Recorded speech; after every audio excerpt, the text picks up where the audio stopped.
Assalamu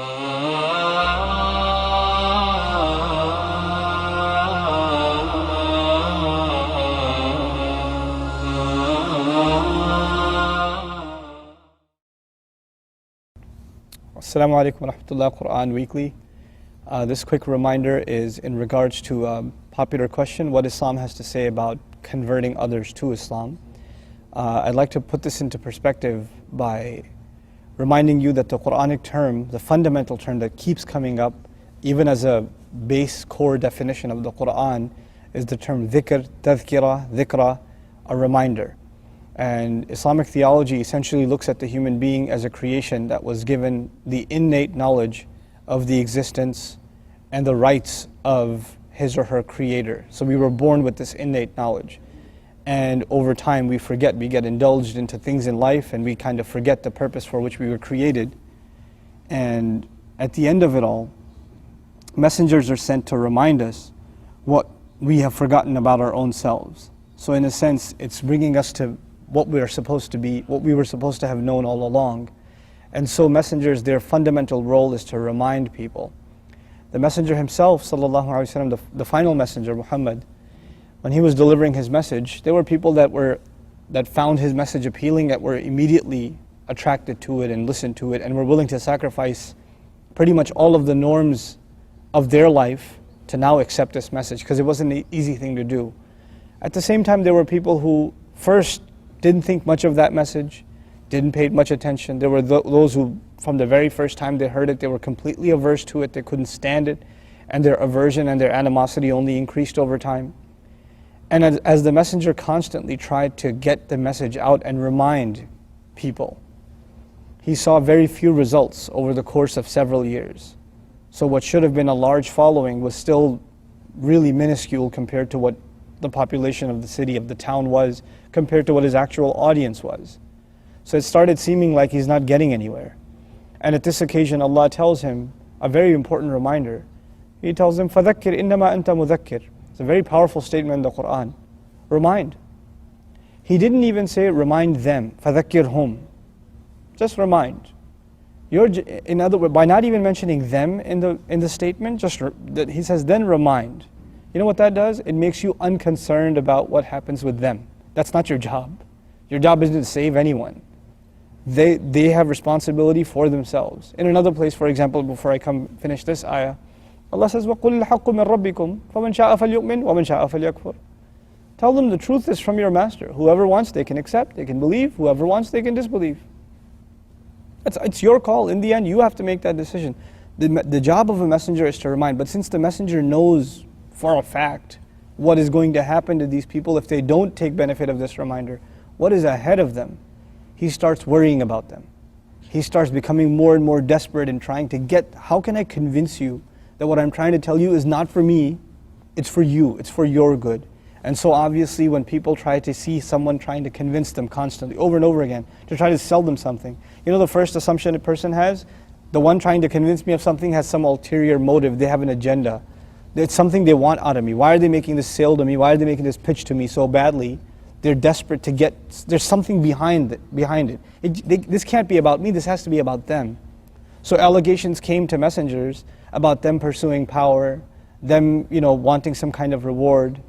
And so messengers would constantly declare, throughout history, and Quran records similar quotes from different messengers. مَا أَسْأَلُكُمْ عَلَيْهِ أَجْرٌ. I'm not asking you for any compensation. I'm not asking you, for your wealth, for your money. I'm not asking for any of these things. So, in ajri illa ala Allah, my reward lies only with Allah. It's nowhere else. I'm not looking for any other compensation in any way, shape, or form. So now when the messengers did that, they're not asking for a compensation, they're just delivering this message, no strings attached, and the idea is it's something for you, not even for me. It's something that will sort your relationship out with the one who created you. And still they didn't see a response from so many people. They would start worrying to death. And one of the things that would happen is they would start thinking, some of them, including our messenger, maybe I'm not doing my part. Maybe I'm not doing enough. Maybe, something's missing in me because they keep pointing out flaws in me. Maybe I haven't done enough. And then Allah comes to the aid of His messengers. And He tells them, no, there's nothing wrong with you. إِنَّكَ لَعَلَى خُلُقٍ عَظِيمٍ. You're on an incredible character. You don't have to worry about anything. There's nothing wrong with you. someone who took this incredible reminder from an incredible character like you and they couldn't benefit from that, clearly the wrong is on their side. The wrong is on their side. So you don't have to worry yourself. And the messenger would worry himself so much that Allah mentions in Surah Al-Kahf, He says, فَلَعَلَّكَ بَاخِعٌ نَفْسَكَ عَلَىٰ أَثَارِهِمْ. Are you going to kill yourself with grief?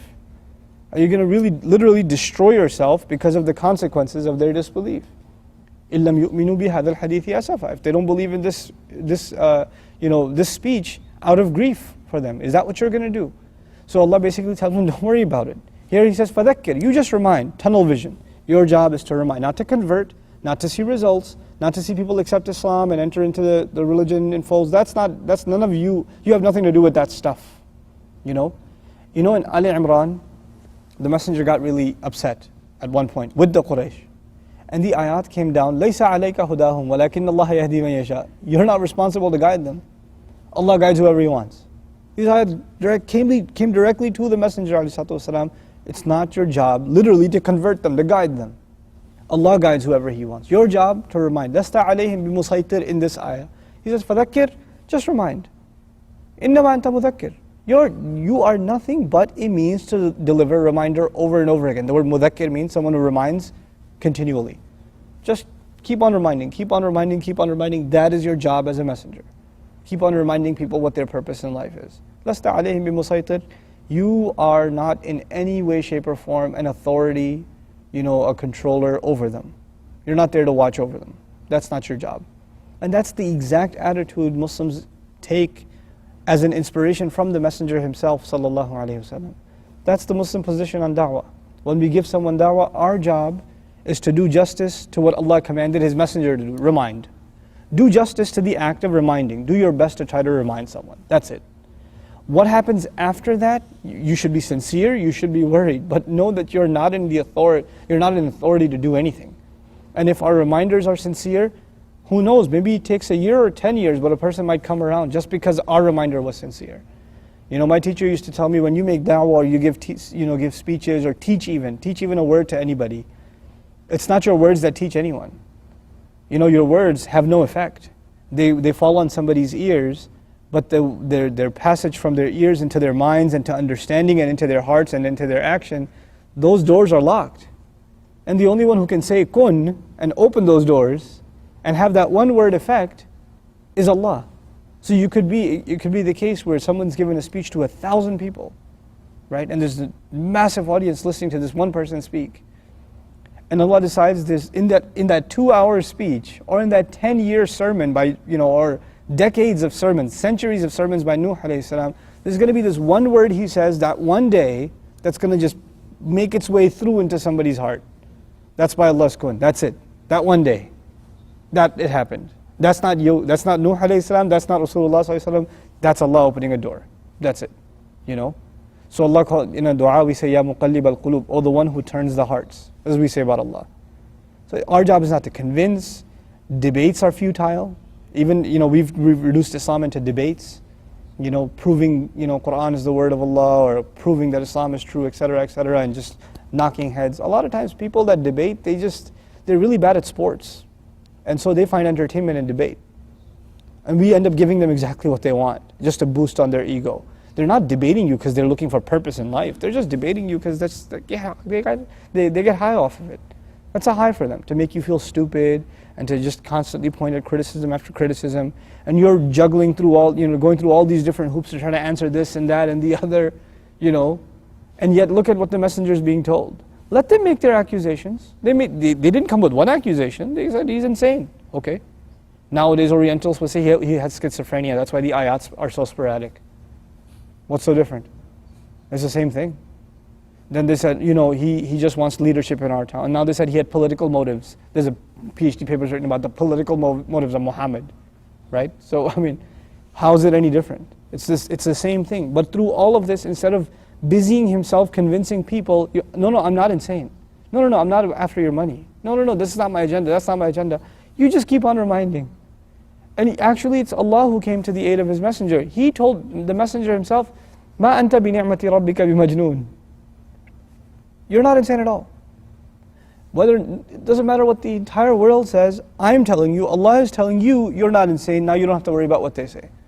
And what's awesome is in the same surah where he began with مَا أَنْتَ بِنِعْمَةِ رَبِّكَ بِمَجْنُونَ, at the end of that surah he says وَيَقُولُونَ إِنَّهُ لَمَجْنُونَ. They say that for sure he's insane. By the time you get to the end of that surah, it's like the beginning. Allah already told them, you're not insane, don't worry about it. By the time you get to the end of that surah, those words don't even carry any weight anymore. Those words are no longer hurtful for the messenger. Let him say it.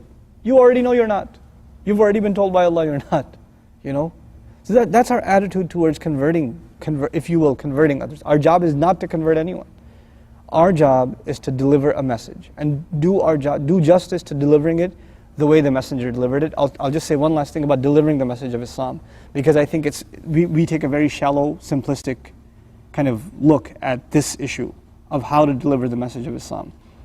One of the most fundamental ingredients in the messenger's da'wah, in the messenger inviting people to Islam, what gave it strength was his character. He had legitimacy, he had credibility, he was known as the honest, the truthful, he had intelligence, he had credence within the community, he was known as someone people can rely on.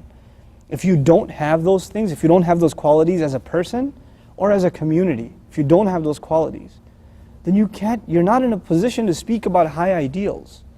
You know, it's like the guy who comes late at work every day and he's giving a lecture about punctuality. It doesn't carry any weight. It means nothing. It's pointless. And it's actually a joke. It's a mockery. You are the last person that should be talking about higher ideals. If Islam is a call to your purpose in life, part of that is justice and ethics and morality and concern for humanity. If we display none of these things, we're the last people to show patience, we're the last to control our tongues, we're the last to, these basic human qualities that any human being can appreciate. The messenger had qualities that even the kuffar appreciated, right? Before Islam.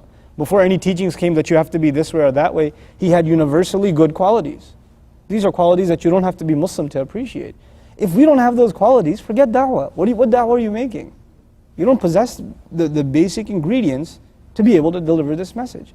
So I pray that we're able to understand what it means to deliver this message, and are able to understand that our job isn't to convert, but to remind and fulfill the prerequisites of what it means to become a person who delivers reminder. May Allah make all of us in the ummah deliverers of reminder, and do justice to the sunnah of the messenger sallallahu alaihi wasallam. Barakallahu li wa lakum. Assalamu alaikum Quran Weekly. Thing on? Ready to roll? Just do some sound test. Sound test. Do some sound test. Say something. My name's Mirab. I just wanted to just do a sound test. It's been going the whole time. Yeah, it has? Okay, that's nice. Yeah. I'm not going to tell Quran Weekly what you told me before. So, we'll start, inshallah. Get in the zone,